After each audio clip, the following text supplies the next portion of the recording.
They really bring excitement. Yes, good. So, good evening to everyone. Let me say good night to our listeners. Welcome to Real Talk today, Monday, the 20th of April, 2026. And as usual, Real Talk takes you to the very issues, the core of our issues we face on a day-to-day basis in Dominica. And most likely you can relate some of those issues as well that people experience in the Caribbean. But tonight with me, we've got a guest, and this guest is, none other than Mr. David Shagel. Shagel, I don't know if I pronounce it well. He will correct that if he's not That'll so. work. That works. Yeah, Yeah. very good, very good. And then we have with us our political leader, Dr. Thomson Fontaine. Tonight, we are going to, based on our agenda here tonight, we are going to look at some of the perspectives or the look at the perspective with respect to what is actually happening at Deux Branches, and you can connect this to Kwapo Hall, and we have a person who actually live within the vicinity and can tell best what is happening. So we'll hear from this, and as usual, we'll entertain calls and suggestions, and we will try to answer questions as much as possible replicable and make your suggestions, but make it with taste. And we all are going to have what you call a harmonious program there tonight. We are going to make sure that we bring the news, not just to you, but you yourself, you are participating and having your views. So, Doc, as usual, you must be able to tell us what has been happening because it's another week again, and you must have good news for the people of Dominica to let them know what is happening you, and the political United Workers' Party. Special Okay. welcome to you. Yes, indeed. A very good night to everyone. It is certainly good to be back on Real Talk, and a special good night, of course, to our guest, Mr. David, whom you'll be hearing from in just a little bit. So we are really thankful um, for all of you, and happy that we can be doing this. I'm not sure why. I'm just trying to see this. Are you able to see me clearly? Oh yes, certainly. Bright and Yes. shining. Okay, great. All right. So I just want to say that we have been doing quite well in the past few days, and let me just say a very special good night as well to the residents of the Mau constituency, and in particular individuals from the Warner area, where we were able to spend some time recently in Warner, and we had a very good engagement last Thursday. It Wow. rained quite a bit, but we were able to do an engagement there with our people, and it really was a great time for all of us there, and encouraging persons to go out there, do the confirmation process, to get involved. Please don't be left behind, but do what is necessary, to ensure that at the end of the day they're able to vote and participate in our democratic process. So that has been going on very well, and we just want to say that we'll be in another community in next week. We'll let you know exactly where we will be, but all of that is part of an effort to reach out to the Dominican public with a message of hope, with a message of positivity, with regards to our 10 pillars and how more we can do. So, to all the people that we've met and we've interacted with, and those of you who've, because of our meetings, are now going on to get confirmed, we certainly encourage you to do so. And talking about confirmation, the Electoral Commission or Electoral Office, they will be in the National Stadium tomorrow, and they will be taking care of confirmations and registrations for persons who are from the Monjan Riviera Civic Grand Fork constituency, but who normally reside in the Roseau area. So you don't have to go all the way to Grand Fork, to Monjan, or to Riviera Civic to confirm. You can actually do that tomorrow at ease in the National Stadium, and it'll be there from 9:30 until 5 tomorrow. So if you're around town, make an opportunity on your lunch break or at some point, find your way down there. If you live in Salisbury or St. Joseph and you continue to vote in those areas that I mentioned in the Mont John River Civic Grand Fork area, please make every effort to go there and to be counted as part of that confirmation process. Well, yes, Doc, thanks again. By all accounts, it appears that being on the ground is what, attracts the people. That is what bring them, together and to understand that kind of understanding of, information sharing between constituents and political soon to come policymakers. So I think that's an interesting area. Yes, the Electoral Commission, I don't hear much of advertising. I don't know how much advertising was done, but I wish the operation a success because we need to have Dominicans confirmed. So let me just thank you for the work that you have been doing, you and your team, you and the United Workers Party. We have been really doing it and strongly advocating to Dominicans that they need to get confirmed because that's the only way they can have a say in the electoral process. Well, let me just say again tonight, we are going to shift gears very quickly because we have a guest with us, and I'm thinking that this is his night. We are going to give him much of the time that is required. As we said earlier, we announced that we have a guest in Mr. David Shagel, and I can say too, is a patriotic brother. He's a farmer, a father, and I can say, he's an environmental defender. He lives in Crapo Hall, and obviously, as you are aware, that the mining in Deux Branches is not far from Crapo Hall. So at this point in time, I will just let David just lead us into what do you think about the mining operations as it relates to Deux Branches and probably Crapo Hall, and just give us a sort of geographical connection between these two areas because it seems to me that they are not far away from each other. Welcome, Mr. Brother David. Right, good night, Soso.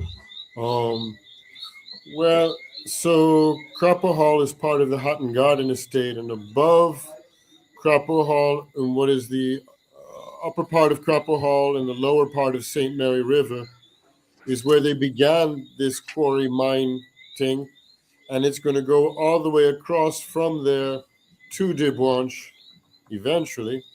At this point, they're still working 7 days a week, from 7 in the morning into the night, excavating below Main Ridge and above Cropper Hall, moving across towards Deux Branches. This began in 2023. They began putting a highway through my road for the trucks and destroying the river to make their way up for the quarry or mine. Somewhere around May of 2023, April, May, in this time period. By July, they had already polluted Cropper Hall River to the point where it no longer could be drunk from. And, as I've put up onto the YouTube drone videos to show the progression of this, it's basically a total ecocide. Like homicide, the killing of a man, ecocide, the killing of an ecology. Now, people became aware of this when it started to burst out by Deux Branches, Deux Branches being where they want to put a second crusher. But they are continually operating a crusher in Cropper Hall for years now. So I think it's important to make a little distinction between what is the political narrative, which has nothing to do with the truth, and what are the actual works on the ground, which is impacting the environment. So, for example, just as an example, because there's been so many lies over the last few years, when people started, when Nacio stood up in Deux Branches and with Helen and IP, and I joined him, and we all kind of united around standing for the protection of the environment. One of the first narratives that our Prime Minister put out was to say that they were doing this because they were closing down Cropper Hall because the rock types or whatever was not up to whatever their quality or need was. And simultaneously, as this narrative was being given to our people, they were doubling up the amount of people working in Cropper Hall. So not only were they not shutting it down, they were expanding. They doubled the size of their workers' quarters, brought in more workers. And as we were able to stop the beginning of the assembling of the rock crusher in Deux Branches, they just ran twice as many trucks in Cropper Hall. And it's important for us to understand that there is a narrative and then there is the reality, and they are very far apart, right? The narrative is they're collecting tariff to develop us with an airport. The reality is that tarish is the throwaway byproduct when you're mining. So it's be the equivalent of if I had a grandfather that left me a cocoa field and I didn't know cocoa, and somebody came and said, I'll give you all the husks you want to make mulch. Because they were coming for the cocoa. Exactly. And they make their money from the cocoa. That's right. So I may find myself severely poor and not much I gonna make from the mulch.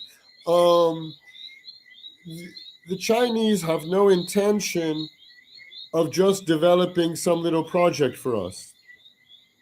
Where they are mining is the same place that the Australians under Edison's time had found copper there. They're geologists, where previously other geologists, I believe it was in the 60s, also found copper there. And now this is the third entity that is now actively going after that resource. I've had my life turned upside down from this, but not from a personal level. I felt like saying to people, it's happening to me today, it's going to come to you tomorrow. So for 2.5 years, nobody was seeing the destruction going on inside. And when I would go on the radio or tell people about it, it wasn't in people's awareness. They didn't pick up on it. Now we're seeing what they're doing in Deux Branches. And finally, praise job, people are becoming awakened to a degree about the devastation that is coming. Sorry. Yeah, go ahead. Go right ahead. Yeah, right. So let us take it at a step, and you talk about the narrative, and you talk about the actual operation. So it's what you will say one thing, but you do another thing. Sure. But one would argue that, let's say the precious metal, whatever it is, copper, and one would come to the conclusion that, yes, the country may get royalties from it, but one may not also think of the repercussion, because the benefit, what is the cost-benefit analysis there? Are you going to, is it going to be at the benefit of this of destroying the forest reserve or part of the forest reserve? Because how much more benefit there can be?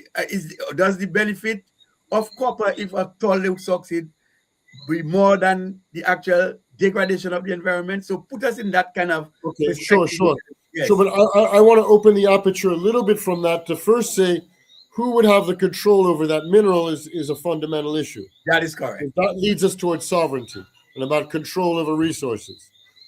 I would make the comparison, that the reason why the Gulf states are all millionaires, where every citizen of Bahrain is wealthy, every citizen of Saudi Arabia, is because when they discovered oil, they made a corporation for everybody in the country to be a stockholder of. So every citizen is a shareholder in the natural resource for those countries. Right. So any extraction of oil profits the whole country. We have nothing like that. So first of all, if there is an entity that's coming to mine a mineral here, there is no structure for the people themselves to actually profit from it. Now, there may be certain entities that profit from it within our country that I don't know, and I can't speak to what I don't know. But without an infrastructural, how do we say this?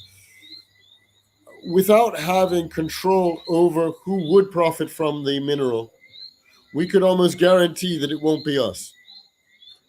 Because that would be, it's like if you don't have a mechanism to hold somebody accountable, you can guarantee you won't be able to hold them accountable.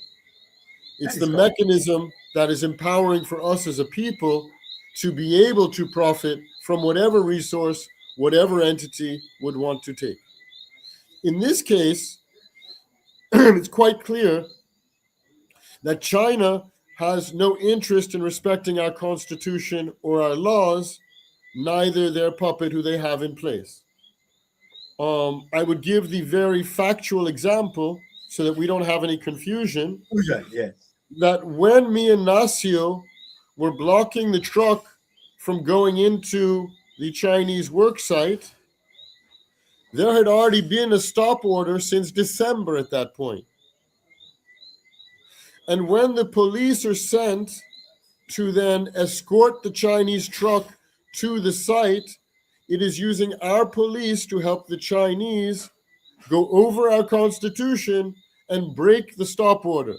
Oh, to achieve their goal. So if they can do that in the setup to this, how much you think we're going to profit from whatever they find? I would that, also factually say that they took my land more than 3 years ago, and there's never been agreement up till today. I've never been paid for my land, nor has there ever been mitigation when they destroyed my river source, my water source. So that already is illegal. The ESIAs that we made public by going into planning and copying them do not even represent reality, in the sense that this Isaiah Benoit never interlocuted with me, the stakeholder that's actually inside of Hatton Garden, while claiming that he had done an ESIA, the S in ESIA being social, in other words, the stakeholder being affected. So there's been a continual disrespect for constitutional law, for statutory requirements, for the Land Acquisition Act, for SKZU, the environmental protection already ratified, right? Agreements that we are bound to. So, so the fact, personally, I'm not into politics. I'm into patriotism. So I'm not partisan at all, at all. I know that. Yes, sure. What I want is that a government follows the law. And I expect that if the government can hold me accountable if I break the law, then we as a people should expect that they also must follow the law. Okay, so they're going to hold your thoughts there a while, because, and I want you to start wrapping your mind around that, because I'm going to Dr. Fontaine in a while. I'm going to him directly, but I want you to wrap your mind, so by the time I come back to you, you'll give a response to that. The Sure. current parliamentary representative, I know you say you're not in politics, but I want you to respond to that after. The current parliamentary representative, Mr. Anthony Charles, said that the people have agreed for their land to be used in the whole mining operation. In his statement, he said that. Now It we is are a hearing from you. nonsense and a lie. Yes, so wait a while, you'll respond to that, Sure. because now we are in that so long your land have been used or been, I mean, if government going to do an arrangement, they must have what they call a proper acquisition process taking place. So you'll tell us about that. But I just want to go to Dr. Fontaine, because Sure. he being, the leader of the United Workers' Party and soon to assume office to take over the reins of government. And we know that government is more responsible for what they call policy development.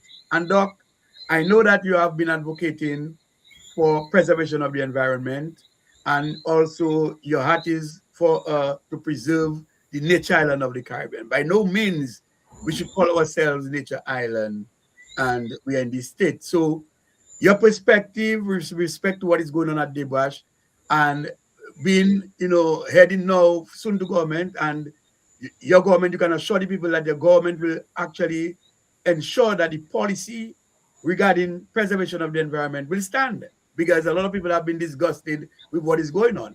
Your take on all what is going on, Doc? Yes, so I will give a short take, and then I have a question that I would like to direct to David as well. You Yes. know, I've been opposed to what's going on at Deux Branches, because I see a an intrusion into the Central Forest Reserve of Dominica. I believe that this area should be maintained in its pristine form as part of our national park, as part of our Central Reserve.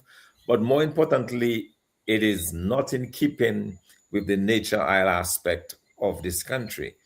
And I believe that we have other areas around Dominica that have been developed where you can mine this kind of rocks and so on. And if that is what it is, that should go towards the airport. So I've been set against this. I've made it very clear that I do not support the mining taking place in the Deux Branches area.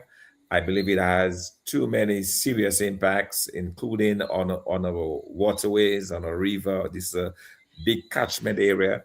It has also very adversely impacted our Kalinago people. That's a major, major consideration. These original people of Dominica have been fundamentally impacted by what is going on in both Crapo Hall and in Deux Branches. And I'm like, at what cost development? It cannot be that you're going to justify a development project by the wanton destruction of your own environment. It simply does not work. I believe we can do differently and we can do better. But having said that, let me ask David though, because a number of persons that you talk to, they say, but what is wrong? It's just a mountain. Why should we be concerned about it? It's just a mountain, and we are actually doing it because this is development. And then we've heard from the government officials who have said that this is the only place in the country where you can get those rocks that can be used in developing an international airport. How do you respond to that from government? Okay. I, to my mind, the expression "a straw man argument," right? This is a straw man argument. This idea that sovereignty, protection of creation, respect for ecosystem and watershed is somehow an impediment to development. This, in my mind, I'm nobody, but I have my thoughts on it. This is a straw man argument. It is made to distract from the actual thing at play. The way I understand reality, economics drives politics, not the other way around. And there is no free money. So we keep talking about China's helping us to develop, but we're never talking about what does China want out of this? China is not doing this out of some altruism and some great love of Dominica from the goodness of their heart. We could look at how they treat their own people and other countries they've colonized to explain to us that they are operating in their own self-interest. So the real argument, first of all, I'll get back to the specificity of your question, but the real argument is about, first of all, what does China want? Because they're never speaking about that. Our regime never speaks about that. They give us a false narrative about, look, the Chinese are coming like some angel out of love to develop us. And I want to add something about this crazy word development. This word is being misused almost as much as God, love, and justice. Okay? The only real development is human development. When a government provides for the education of its children, the health care of its people, and the infrastructure necessary for businesses to operate, people believe in themselves, are healthy, and can develop whatever else they need. The idea that some foreign entity, whether it be China, IMF, World Bank, Europe, America, anybody, is going to have more interest in our development than we have is nonsense. It is a straw man argument. I'm sorry to speak so long. No, go ahead. Go ahead. Because you have Okay. another question to answer with respect to what the Right. panel said. Right. So to Mr. Anthony, or as I know him, Tony Charles. Yeah, Tony Charles. Okay. First of all, with all due respect to Mr. Charles, he should actually start to speak truth, because what he says is nonsense and lies. I would tell you as a matter of fact that I can put my hand in fire and assure the people listening that I went to Mr. Tony Charles after the Chinese showed up on my land. And I went to Mr. Tony Charles after the government began lying to me about they would pay me for the land and do an ESIA, which they had never done at that time, and asked him, begged him, implored, supplicated, whatever word you want, for him to help me to get the government to respect my land and the law to acquire the land. If it's for public good, do it through the legal process. Mr. Tony Charles was unable to do that. So Mr. Tony Charles very well knows that there never was an agreement to purchase my land. So when he makes a statement that Marigot people are all wanting the mine or okay with the mine, I don't see the list of landowners affected that he's showing to show that each person on that is accepting, right? I know that I live inside of Crapo Hall for 25 years. My children are born, raised there, big people now. And that there is no agreement with me for the acquisition of my land. So it doesn't matter if somebody on the other side of Marigot says, okay, they can take his land. That's ridiculous. When you have a project for the national good, if it's for the national good, don't you also have to follow the national law? Isn't that the good way of doing it? So Tony is just, he's singing for his supper, or he's talking for some other reason that I don't know. but he's certainly not speaking the truth, and he darn well knows it. Because I mean, it is now contradicting what Mr. Charles has said, because we know under the law, with respect to, as you said, if it's for the public good, the government has a right to acquire land. We cannot stop that. Although in many No cases problem. people afford them, and we don't have no problem with that, because but you've been a Follow the law. stakeholder, you have been affected. If your land is then used in the whole operation, then it was only fair that you all sat down, come up with you would have had an estimate of what you have on your land and the cost, and they would have paid you. And then, so it means that even as the operation is going on, then you have stakeholders who are not satisfied, which means that there is what they call unfinished business before implementation could have been done. But hold on, if I want to do a project, and I haven't paid off the people whose land I'm going to need for the project, and I don't even have an agreement with a date of when I'm going to pay them off, how could I begin the project legally? That is correct. So that is a violation. I was coming to that. So that's a pure violation. So when Mr. Charles said the people have agreed, agreeing means that you have sat down in good faith with the government, you all came to an agreement, you agreed for a certain package of compensation. I'd like Tony to show me the agreement that I haven't signed. That is correct. So then, or that I signed, because I haven't signed an agreement. Well, so I'm telling you, that is misleading the people, and unfortunately I'm happy that you were able to clear the air, because his statement is in audio form and is in written form, and it is so contradicting to what you're saying. And I don't know if you are just one of the many stakeholders who have been affected. But somebody saying there, let me read a comment, that you all need to first stop this narrative about Chinese in Dominica. These Chinese people have a contract in Dominica to build the airport, so they are not mining for anything to benefit them. Your reaction to that? And Dr. Fontaine will chime in as well. Well, I don't think that's, first of all, I'm not going to say no, that's not true. I would like the person who asked that to answer, what do they think China wants from us? Why is China here? Is that out of the goodness of their heart? I mean, first of all, I have seen so much illegal things done by the Chinese in Crapo Hall. I have been run from my home for about 7-8 months when I had to rent elsewhere because they tore out the road. I couldn't even go home. I don't really understand why they have a problem with the truth. If China was here benevolently, like the Taiwanese, I remember when the Taiwanese were here, they would put on their rubber boots and come out on the farm with us and look eye to eye as man and deal as people. That is not the way the Chinese are doing this. And look, I would like to make a comparison. For many years, Nigeria wanted a deep sea port for their own development. China offered to finance that deep sea port to assist them, and they did what we know as, Dr. Felton must know this term, economic hitman, where they extended loans to Nigeria, which they knew Nigeria could not pay back and would have to renegotiate the terms of said loan, and they would have to give over control of the port. Today, in Nigeria, that port is completed and owned and run by the Chinese to the mass benefit of the Chinese, not Nigeria. There is no difference in what they are doing here with the so-called airport, okay, than what they did in Nigeria, because this is a pattern we see, right? I don't believe in political discourse. I believe in facts on the ground and applied policy. You gave out a policy. Did you follow the policy?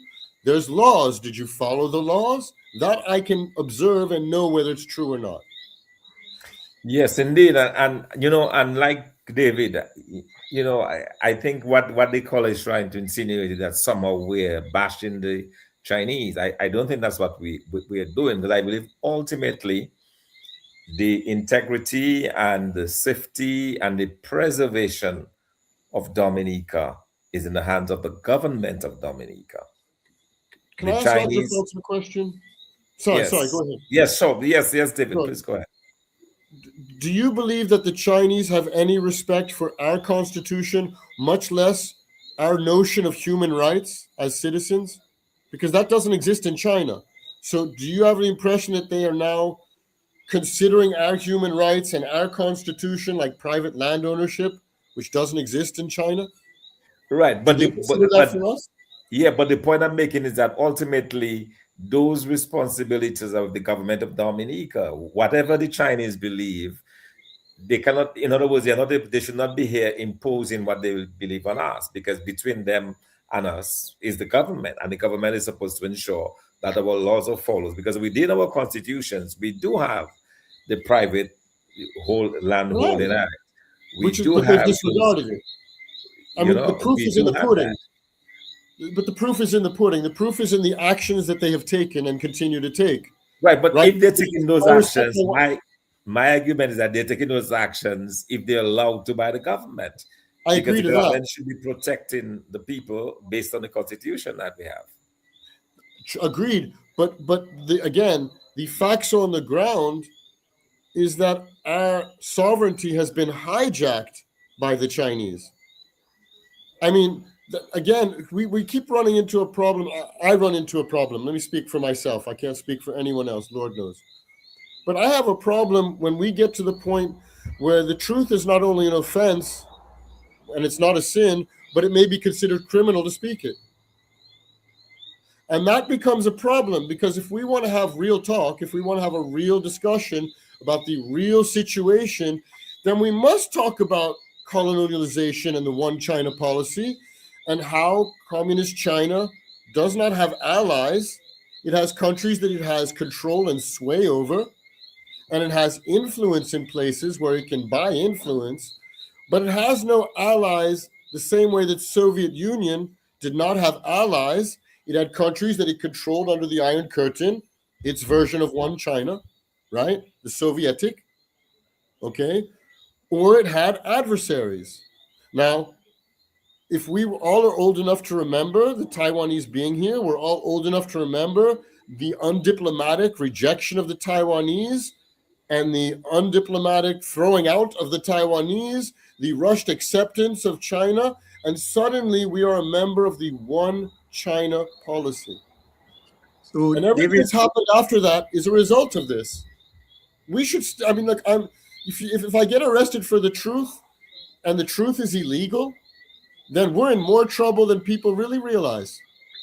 and this is real talk, because David, also I wanted, sorry, so because I also wanted, because Forgive me, but in a sense I want us to kind of keep it very close to the we're going back Deux there Branches too, issue, because one of the things I wanted to highlight there, and that's why I'm very happy that we have David, because David actually lives in the vicinity, all right, where all of that activity, mining activity, is taking place. And I wanted David to kind of give the Dominican public a sense as to the amount, the extent, because we are thinking that's just a small area, probably like a couple 100 square feet of area that has been mined. But David, it's a lot more than that, right? It's literally a few acres. Can you give us a sense as to how much of the area is being mined? The best way to give a sense would probably be the same video that I had sent you of the most recent drone video we did. Right. So I played that last week. I probably should look for it to replay for yes, because in a matter of 40 seconds or so, you advance it to the 40th second in that drone video, and you will see the expanse. It's something like 30 times the area of what you see in Deux Branches. And I don't know how much deeper. Yeah, and David, and you are making some points there, and I don't blame you, because what I'm saying is that in the absence of information, one is more likely to speculate. And this is real talk here. We're talking about an MOU, a Memorandum of Understanding, that has been drawn up between the government of Dominica and the Chinese. Yep. We have established diplomatic relations with the Chinese for many years now. Yes. And it's not that we come for that talk, but it's obvious that Dominicans have really not seen the benefits with respect to how China has impacted on us economically. Because even now, even the biggest capital project that is going on is our money. It's our money, because they said it's from the proceeds of CBI. But I can attest that even when the Chinese were there, Dominicans had begun to work with respect to agriculture. They did prawn farming, they did papaya, they did a number of other things that the Taiwanese introduced us to, and Dominica was becoming self-sufficient with a number of agricultural produce. So you are correct when you're making the distinction. And that is why we say in the absence of information, one is likely to speculate. This government has not been clean with the people of Dominica, and we have not known what is actually in this memorandum of understanding, and so we are left to speculate.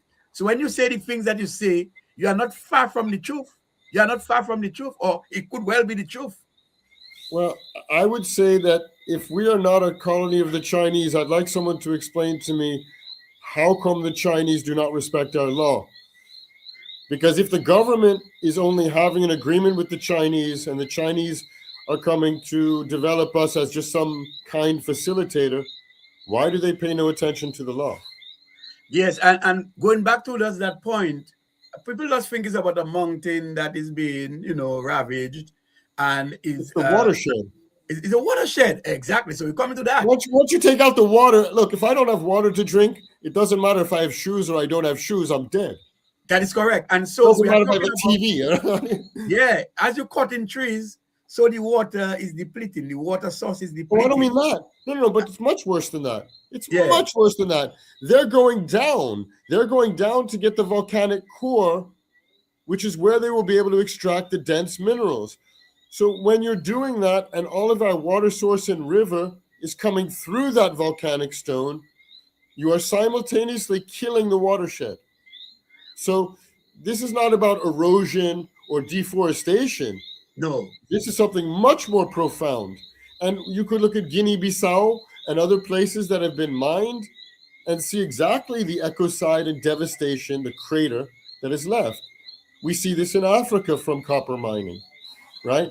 So, again... And David, I was wondering if it's not a clandestine operation as well, because, it's interesting that they say the area is stony, but you have to go right inside to get stones. Why is it that you have to go that far to get stones? Well, of course, right. And they also say that, for example, 90% of the runway is finished. So why would you still be opening up a mine that's going to take years of excavation for only 10% left of your runway? That is correct. So I would like to introduce a few other variables in this. Yes. Oh wait, look at the video. So anyway, the video doesn't have the audio, so you could speak as it's going. Okay, but you can see the vast expanse, and I would recommend to people that as this is going, to make the comparison of how small those excavators look next to the area of devastation, because these were hills that are now valleys, because they've been cut all the way out. So, the whole world worries about when China is going to take Taiwan.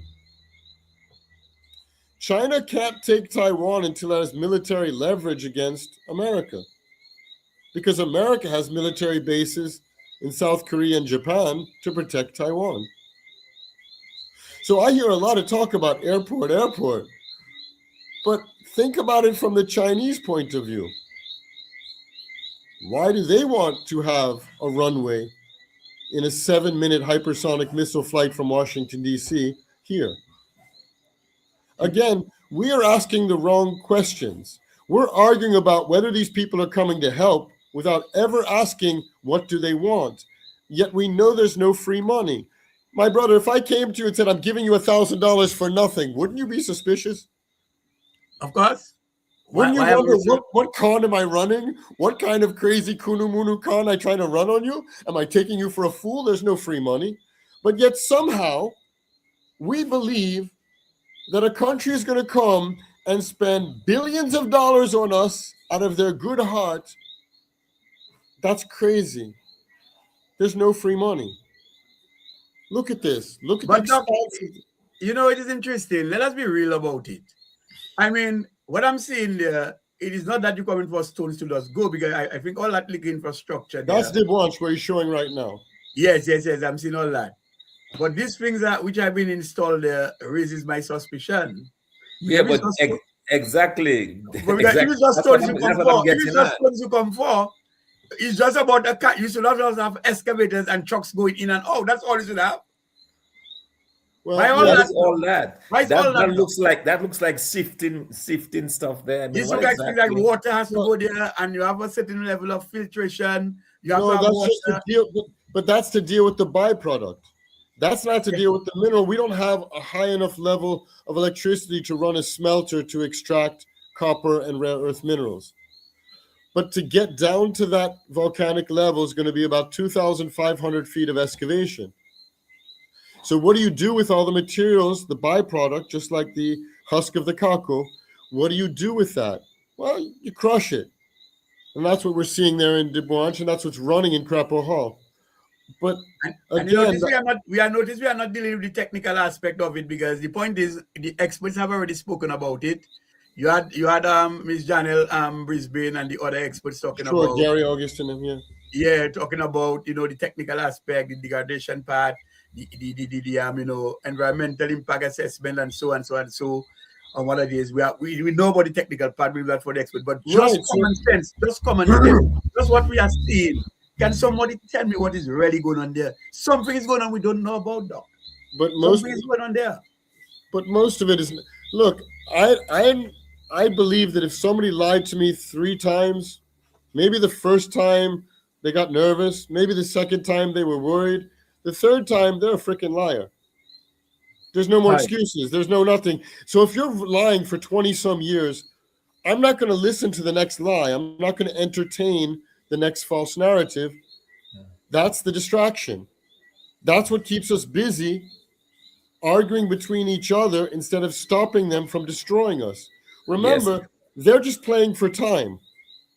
Once they have hard runways, then the Chinese can stop any uprising on the island with their own forces. But Doc, let's move on from that, though. David,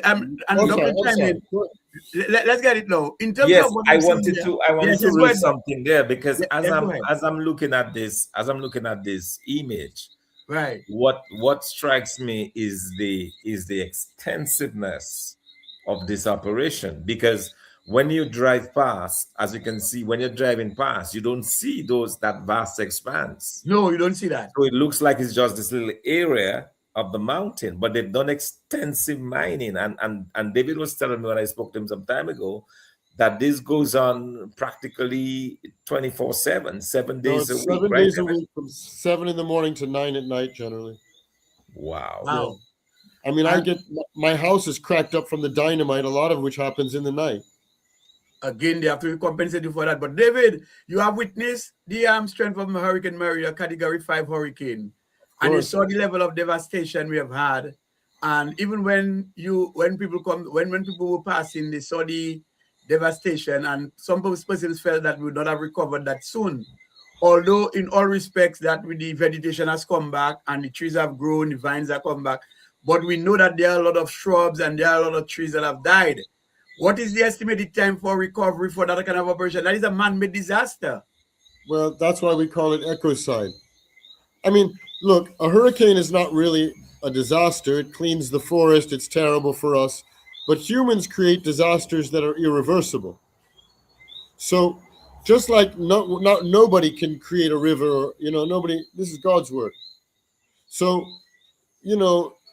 after Maria, like you had mentioned earlier, I think maybe it was before we went live, but just like after a hurricane, when the trees the next season bear better than before because they're making up for the damage and impact they've had, the forest has a way of renewing itself under normal environmental issues.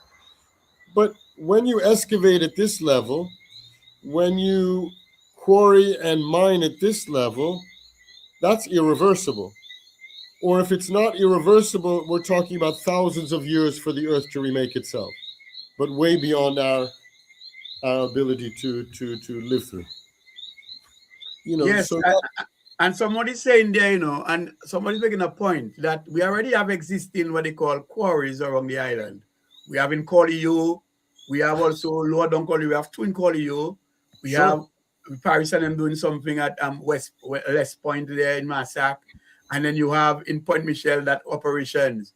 What I'm saying is that yes, logistically speaking, with respect to transportation, it may have caused it would have cost them more with respect to the cost of transportation. But if you already have these existing quarries, why wouldn't it have interest you to take the stones from there? In Yes, Cornwall, we have some good solid stones. So yeah, every stone you're really looking for, why is it that you cannot get the stones from but there? then also, David, just before you respond, and you can respond to both of us. I mean, when you look at the quarry in Collioure or in Solomon Woolley in Point Michel, when you look at it, you see the physical stones on the surface. But in the video that we're looking at, this aerial view, what you're seeing is really red dirt and very little stones. So where exactly are the stones coming from? Again, they're trying to get to the volcanic core because all magma is a complete collection of all minerals, right, from the Earth's core. So that dried volcanic stone is always mineral rich. Depending on where, it could have different concentrations of different, whether copper here or lithium there, whatever. But it's, multi-spectrum mineral rich. And it's not the dirt or surface stones they want at all. They're trying to get to the volcanic level, the hardened volcanic stone, to be able to strip mine. Look, the empires of the world right now, that's what they're looking for. Whether it's, America, Europe, Russia, China, all of them are trying to get the last of the world's resources for technology. And they're willing to destroy our watershed because they're not dependent on our water. We are. And they don't care about us. Yes, And because look, someone is saying there, we must also consider the two major rivers being contaminated with 500 times the level of contaminants recommended, or let me get it right, 500 times the level of contaminants recommended by the World Health Organization. And that's for government water testing in November. And so that is a concern as well, because people use the river downstream and so, and this to me will have impact the flora and fauna. And later you might well be getting dead fish in the river. my brother, they wiped out Crapper Hall. Crapper Right. Hall used to Right. have so much crayfish and eel and dome and mullet and VO, everything. Now there is VO and they are shells contaminated. And depending on the time, the water can be oily, the water can be all kinds of different contaminants. And when, Crapper Hall, St. Mary, used to be the second cleanest water in the country. Now it's undrinkable, and when I bathe, I get sores on my skin. So this is something that is real. This is actual. And because all of our rivers, whether you're talking Layo, whether you're talking Concord, Paguac, St. Mary, Uvule, and how many water sources, all of them are coming through that volcanic stone. Yes, somebody again is another comment. The people who keep comparing the destruction of Maria to what's happening at Deux Branches are either ignorant or wicked. Maria did not excavate the landscape to remove the ground where the trees are rooted. Trees may have fallen, branches broken, but the trees were still rooted, hence the ability to regrowth. And that's what we talk about is a man-made disaster. Although we have all witnessed Hurricane Maria, we have never seen the kind of devastation as we see now. And that to me is problem, because right now the topsoil is gone, the subsoil is gone, and I have doubts that you're going to get regrowth that very quick, because unless if you will have to dump back some soil there, because it's going to take some time and we are going to be left with that big crater. You agree, David? And that's without talking about acid. That's also without talking about the acid that is released and is left over after. That's correct. Right? Look at the acid pools in Jamaica after the bauxite extraction and what that did to Upper St. Anne and certain areas. It's devastation. I just want to make one little addition. Forgive me. But you know how, like, in most places you have disaster management. We have that in name, right? So in normal times you plan for when a disaster comes. But what the Chinese are doing is management disaster, which is what we are doing is bringing a disaster, right? What they are doing is ecocide.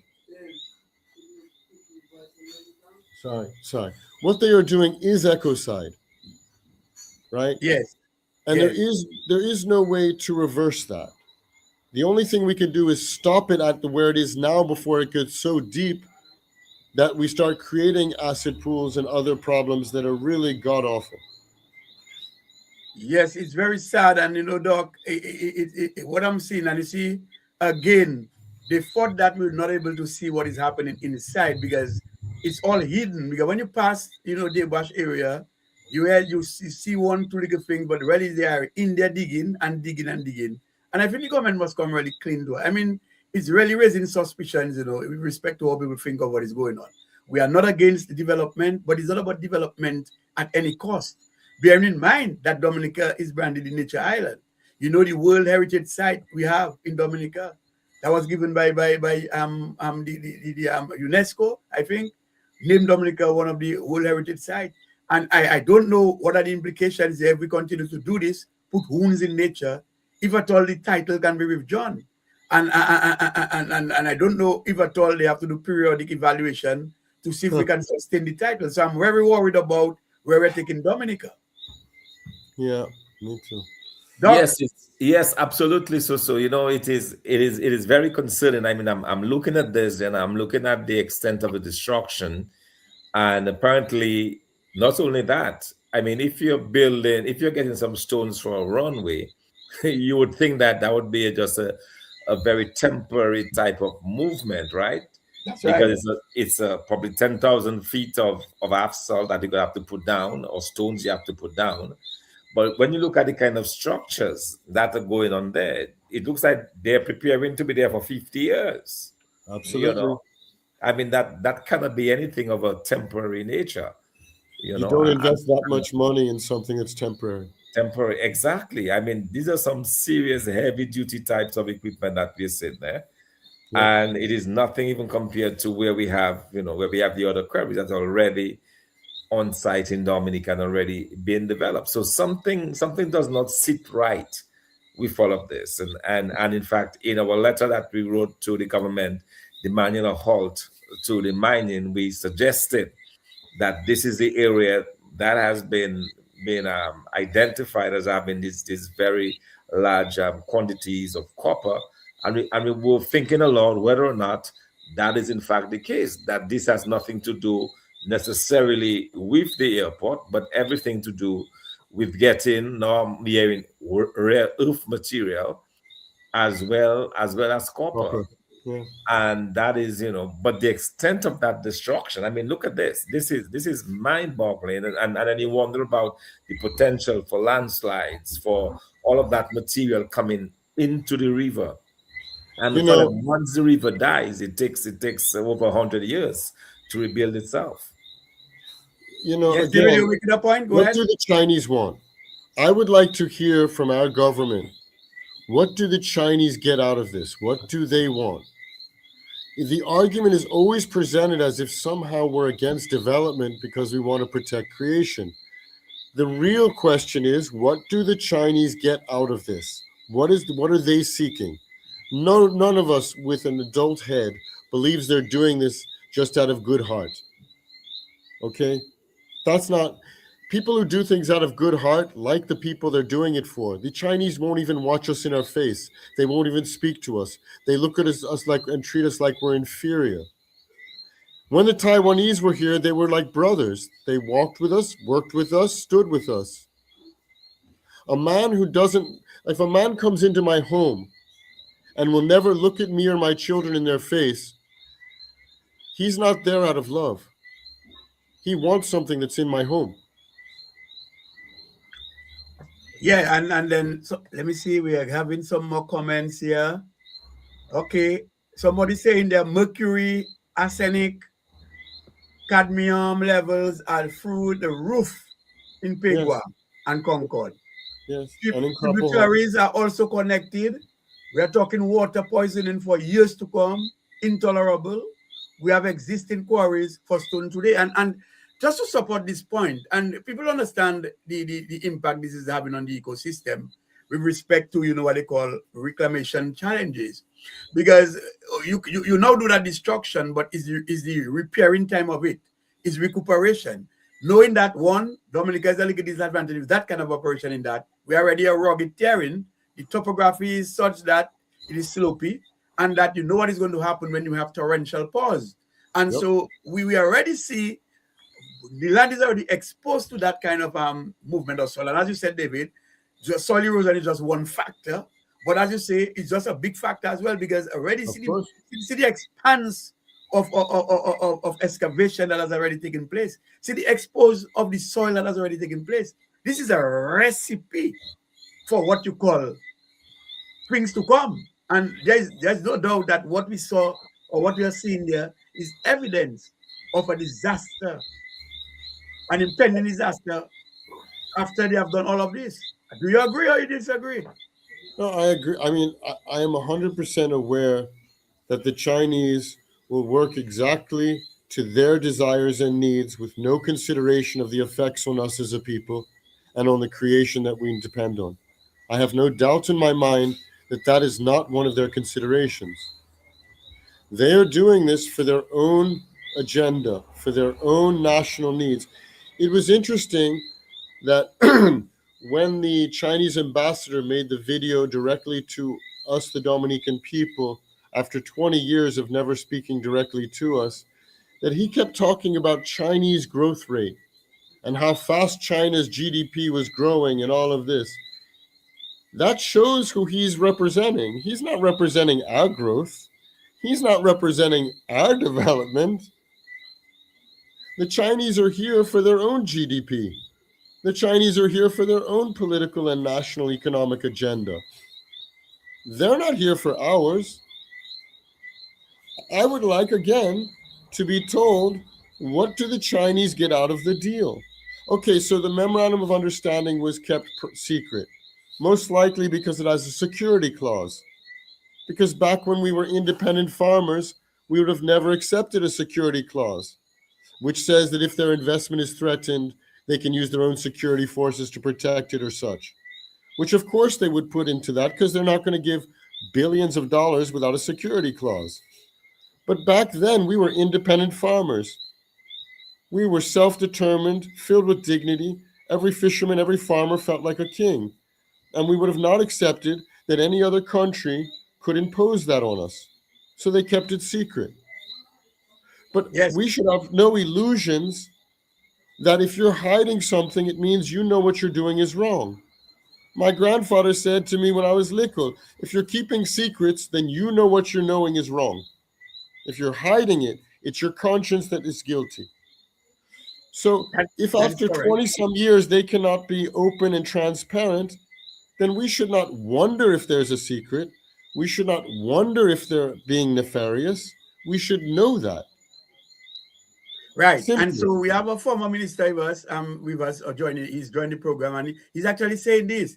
There is no doubt that the area has minerals. The United Workers' Party passed the Mining Act to regulate mining in the area. The proposal was rejected after local environmental groups protested. That is what it was like before.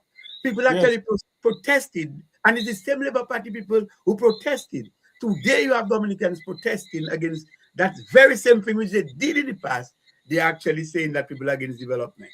Well, I see somebody saying that this is real. This is real leadership. That's what I was talking about very early on. Yeah. What role is there for government? Government is supposed to have stepped in, and the United Workers' Party responsibly decided against mining in this area because of the huge environmental impact. In other words, the cost simply would not support whatever gains we could have had from those minerals. And I don't think anything has changed after 30 years. No, nothing has changed. And what is interesting about this program is that, I cannot understand how the government could have gotten confused.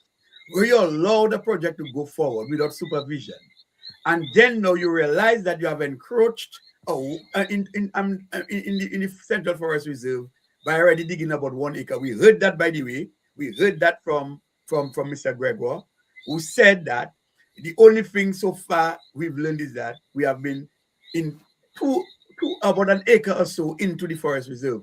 How could you have been undertaking a project of such magnitude and you do not have a buffer zone? You have not established buffer zones to know exactly that you have enough space, right?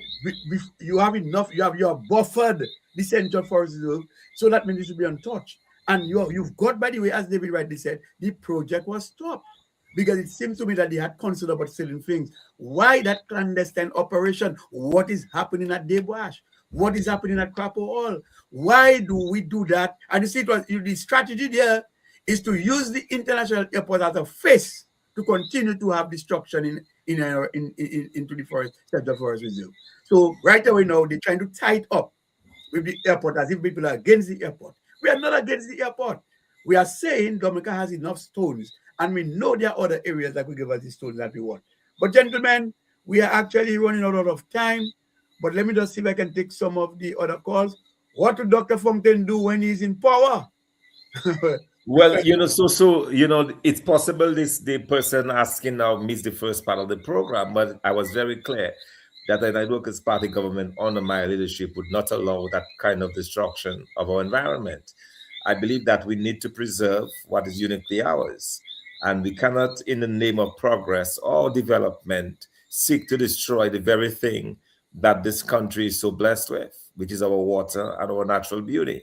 And this mark, and that's what it is. When you look at this, it's a scar, it's a mark, it's almost like a blow inflicted on the sanctity of our environment. I mean, it is very disturbing to me to see this, and the more I see of it, is the more revolting it becomes, because you're wondering at what cost. Why should and people, one guy tell me, oh, you guys are tree huggers and so on. I'm saying, no, we have to preserve. And one person even told me, but what if we give up a mountain? We have so many mountains. What if we give one up for the international airport? And I'm saying that is not how you look at it. You just look at something that is so wrong, and we, like I've said repeatedly, I firmly believe that the material for this airport can be found elsewhere in Dominica, especially the other quarries that we have. And it should not be a matter of cost. It should be, all of that should have been factored into whatever costings that you're going to do for the airport. And I would like to think that the airport was costed before we went into it, And so the idea that we have to rely on or depend on this particular area is certainly not right. And the United Workers Party government will cease and immediately halt every single activity of that kind in the very central reserve of Dominica. We have to preserve. We cannot be violating our own laws in the country, or that seeks to preserve what we have for future generations. It's not going to happen on with the leadership. Very good. Stop out on Crapo Hall long time. Yes. I mean, we are coming to end. Nobody should be above the Constitution. Yes, nobody should be above the process which makes a country sovereign. No individual is sovereign in the country. The Constitution guarantees sovereignty of a nation, that everybody is below the Constitution, not a man putting himself above it, and certainly not a foreign power operating above the Constitution. So my question would be, if Dr. Fountain is Prime Minister, would he be willing to actually reassert sovereignty for us and regain sovereignty, as now it seems we do not have? Because the Chinese obviously are operating as if they are above the Constitution. But that's the rule of government. In fact, that's what I said at the very beginning. The government is supposed to be between whatever foreign interests and the people. And its first responsibility is to protect the rights and the integrity of its people. And that is what we will do. Well, somebody's saying there, where were the UWP, or where was the UW going to get source the stones for the airport, since they already had a plan and did an EIA? Let me tell you, caller, that's a very interesting question. Remember, the site they had before, the site that was chosen before, and the United Workers paid for the land, acquired the land, paid for the land. Remember, there was another question about stones. The point is, if at all stones were needed then we'd have had to find an alternative site, not what the Labour Party is doing there. And for some of you, exactly. And I mean, stones, really what you need is a runway, right? It's a runway. I believe the question of stones came into this particular site because of the water and so that it. Oh yes, exactly. But at the same time, at what cost? I think that's too much of a high cost to pay, quite frankly. So the person that I see a guy bashing us there, I will not read it thing, but he's saying like we are hypocrite and we're talking as if we don't want development. I want to ask that caller or the person that in there. If you have a piece of land that you're bonding with somebody, I can bet you, sir, you would have had your boundaries established. And if that person was to encroach on your land, maybe you take a cutlass. I'm not saying that is the option. Maybe they, because just the encroachment alone would bother you, not mining. So don't come and tell us about a big thing like mining, because we're too selfish sometimes. We listen to a program and we just believe as people criticize it. If you believe that we are selfish and we do not want development, if you own a piece of land, allow somebody to cross your boundary indiscriminately, and let me see your reaction. But gentlemen, we are out of time already. Let me thank everybody who participated. Let me thank all who text. I will give you all an opportunity for your closing remarks. I will go with you, David, and then Dr. Thomson will put on the curtain on the program. Thank you. Yeah, I thank you very much for the conversation, for the reasoning. For me, I think it boils down to something very simple, which is that no matter what the project, it has to follow existing law. No matter what the entity, whether it be individual, institutional, governmental, or NGO, it needs to follow the law. The idea of trying to post facto justify an action that has been done without any legal process is not reasonable. People saying that we are against development because we ask the government to follow its own laws is like saying that you get hit by a car and you should not complain because the car was on its way to somewhere and you were in the way of the car. Well, if you are in your own home and a car drives through your home, you're the victim of the car. We are asking that the government, Chinese, or any entity follow the law. This has nothing to do with whether you want development or don't want development. It's what we want to protect is both the sovereignty of the Constitution and the creation that provides us with all the blessings to survive. We should be able to develop without destroying ourselves, or the law, or the Constitution. It's that simple. Thank you for your time. Thank you, Dave. Yes, thank you very much, David. It's great that you're able to be with us tonight to kind of help shed additional light on this very disturbing situation going on in the Deux Branches area. Our hope is that the government will continue or will be on the side of the people and the Constitution, and will ultimately respect the Constitution of the land. That is what it's called for. It's a respect for the Central Forest Reserve. It's a respect for the uniqueness of Dominica and of nature, and in a way, being thankful for what we have, because if you destroy it, then it's gone forever. And we should not, in the interest, or we should not, in the name of development, be imposing so much pain on a country that is supposed to be the nature of the world. Certainly. Yes, and the best way to end, again, repeat, Mr. Carbon, who was the minister at the time as agriculture, knew what was happening. He said the site selected by the law did not require all that filling material. Labor side is sitting on a water table. So, gentlemen, let me thank you. Dave, let me thank you for your presence here tonight. You are a source of enlightenment to everything that is happening around you. You've been an environmental defender. There's no doubt that you have some unsettled business with the government. It cannot be, as a stakeholder, you are left to lament and languish while project is going on and stakeholders are not properly fulfilled with respect to how the process is supposed to go. Dr. Fontaine, let me just thank you again for your time, and let us say that let us continue to fight for Dominica. And I hope, Dave, that the minister, the President Paul Rep for Marigot will extend an apology for saying that all the landowners have agreed and have given up their lands. So I don't know where you get that from. You have to correct it. So, Doc, let me thank you. Let me thank Dave. And all those who contributed. We say good night until next time, till next Monday. We say this has been Real Talk. We'll bring you another edition, hopefully next week, Monday, God's willing. And this time we say so long. Have a good night. Thank you. Good night. Good night. Good night.